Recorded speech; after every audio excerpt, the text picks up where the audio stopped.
Hello my dear friend, welcome back to your own channel. तो आज की हमारी वीडियो का टॉपिक है ट्रेड रिलेटेड इन्वेस्टमेंट मेजर्स। ठीक है, ट्रेड रिलेटेड इन्वेस्टमेंट मेजर क्या कहते हैं? It refer to the measures which are relating to investment. यानी कि हमने कुछ मेजर्स लिए थे, किसके रिलेटेड मेजर्स लिए गए थे? इन्वेस्टमेंट के रिलेटेड मेजर्स लिए गए थे विच अफेक्ट इन्वेस्टमेंट इन सम वे। यानी कि ये मेजर्स क्या करते थे? इन्वेस्टमेंट को अफेक्ट करते थे पॉजिटिव वे में और नेगेटिव वे में। तो टू टाइप से ये क्या करते थे? इन्वेस्टमेंट को इम्पैक्ट करते थे। अगर हम पॉजिटिव ट्रिम की बात करते हैं तो it involve any inducement to a company to invest in a certain location. कि हम कंपनीज को क्या कर रहे थे? इंड्यूस कर रहे थे, बढ़ावा दे रहे थे कि भाई तुम क्या कर सकते हो, इन्वेस्टमेंट कर सकते हो। कि इन्वेस्टमेंट करने के लिए हम उसको उकसा रहे थे कि इस तरीके की लोकेशन पे इन्वेस्टमेंट करो, सर्टेन लोकेशन में, यहाँ यहाँ यहाँ इस तरीके की लोकेशन में क्या करो? इन्वेस्ट करो, जिसमें आपको टैक्स इंसेंटिव्स मिलेंगे, टैक्स हॉलीडेज़ मिलेगी, सब्सिडीज़ मिलेंगी, सब्सिडीज़ रिलेटेड टू एम्प्लॉयमेंट और लोकेशन। तो ये कुछ पॉजिटिव जो थे मेजर्स लिए गए थे इन्वेस्टमेंट की रिगार्डिंग। लेकिन कुछ नेगेटिव मेजर्स भी लिए गए थे। क्या थे वो नेगेटिव मेजर्स? नेगेटिव मेजर्स बहुत ज़्यादा इंपॉर्टेंट है ट्रिम के अंदर, इसको ही समझना बहुत ज़्यादा इंपॉर्टेंट है। क्योंकि अगर पॉजिटिव मेजर को लिख के आओगे तो इतने मार्क्स नहीं मिलेंगे जितने आपको नेगेटिव मेजर्स पे मिलेंगे। Negative TRIM refer to measures that involve some form of limit on the activities of the companies as a condition for allowing its investment. हम किसी बाहर की कंट्री को अपनी कंट्री में इन्वेस्टमेंट करने के लिए अलाउ कर रहे हैं, लेकिन हमने उन पर कुछ मेजर्स लगाए। हमने कहा कि ये कुछ कंडीशंस है, अगर आप फॉलो करते हो तो आप क्या कर सकते हो? इन्वेस्ट कर सकते हो। तो कुछ हमने मेजर्स लिए, उसी मेजर्स के बारे में हम क्या पढ़ाई करेंगे।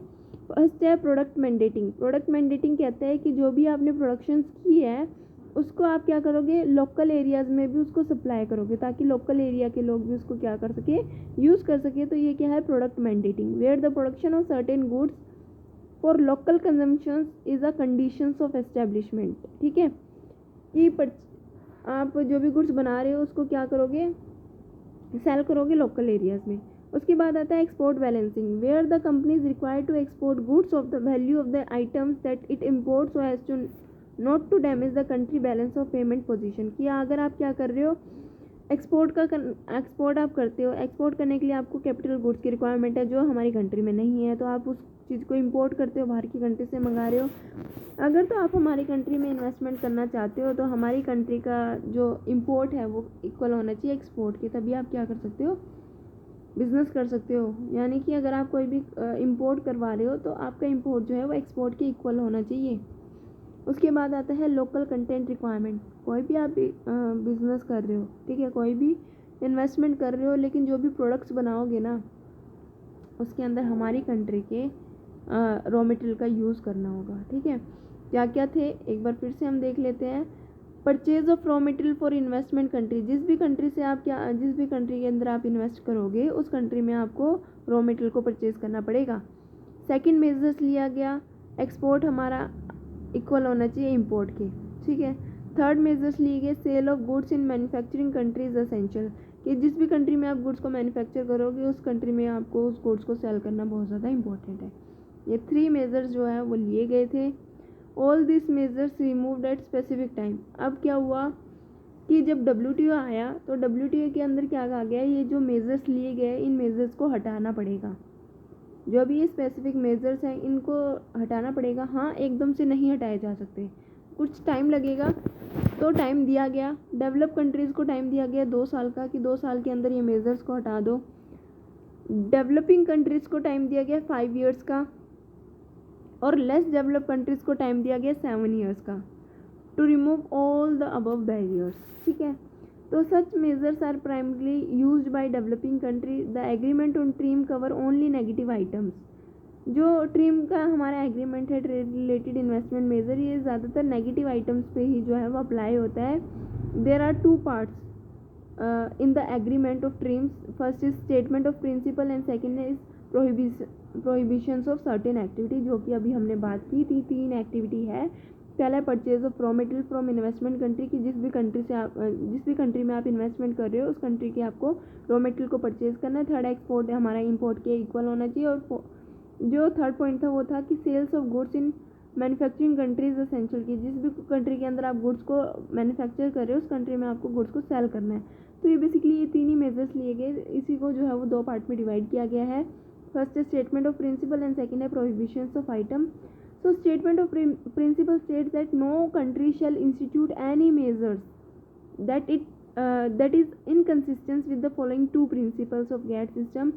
National treatment whereby an exporter must be treated on the same term as a domestic producers. पहला यही है कि जो भी हमारा डोमेस्टिक प्रोड्यूसर्स है, ठीक है, या फिर उसको सेम तरीके से ट्रीट किया जाना चाहिए. जो भी एक्सपोर्टर है इम्पोर्टर है दोनों को सेम तरीके से ट्रीट किया जाना चाहिए. ऐसा नहीं है कि हम अपनी कंट्री के लोगों को तो सब्सिडी दे रहे हैं, बाहर की कंट्री आके हमारी कंट्री में इन्वेस्ट कर रही है तो हम उस पर कस्टम ड्यूटी चार्ज किए जा रहे हैं. ऐसा नहीं होना चाहिए. जो भी ट्रीटमेंट हमने अपनी डोमेस्टिक कंट्री को दिया वो सेम जो है फॉरेन इन्वेस्टर को भी देना चाहिए. National treatment where an exporter must be treated on the same term as a domestic producers. उसके बाद आता है the prohibitions of quantitative restrictions, for example avoidance of quota. जो भी क्वांटिटिव रिस्ट्रिक्शंस को लगाए गए उसको क्या किया जाए, हटाया जाए. Following measures for prohibiting the agreement on TRIMs those which are inconsistent with the principle of national treatment, local content requirement, import balancing. ठीक है. Third, whose are inconsistent with the principle of eliminating of quantitative restriction means import limitations, export limitations, foreign exchange limit. ये क्या है? Import limitation क्या कहते हैं? Limitation of the level of import to the export level और local content requirement. The company export being limited to either a shares of total productions or the type of product exported. Foreign exchange limit, the company access to foreign exchange being limited to the foreign exchange generated by its export. So ये जो restriction लगाई थी या ये जो measures लिए गए इसको हटाने की बात की गई थी. जैसे कि हमने पढ़ा कि डेवलप कंट्री को 2 साल दिए, डेवलपिंग कंट्री को 5 साल दिए और लेस डेवलप कंट्री को जो है वो 7 ईयर्स दिए गए थे कि वो सारे के सारे जो भी मेजर्स अडोप्ट किए गए इन सारे के सारे मेजर्स को क्या किया जाए, जल्द से जल्द हटा लिया जाए. तो बेसिकली यही थी आज की हमारी वीडियो. इसमें हमने ये टॉपिक पढ़ा ट्रेड रिलेटेड इन्वेस्टमेंट मेजर्स का. एग्ज़ाम पॉइंट ऑफ व्यू से बहुत ज़्यादा इंपॉर्टेंट क्वेश्चन है. एग्ज़ाम में काफ़ी बार जो है इसके ऊपर क्वेश्चंस आते हैं. तो जो एग्रीमेंट है इसको एक बार फिर से देख लेते हैं. कुछ और पॉइंट्स हम इसमें देख लेते हैं ताकि और अच्छे से क्लियर हो जाए. The agreement on trade related investment measure call for introducing national treatment of foreign investment are removed of quantitative restriction. जो भी क्वांटिटिव रिस्ट्रिक्शन है उसको हटाया जाए. Under the national treatment rules WTO member state to commit themselves to treat foreign enterprises under the same terms and conditions as their domestic companies.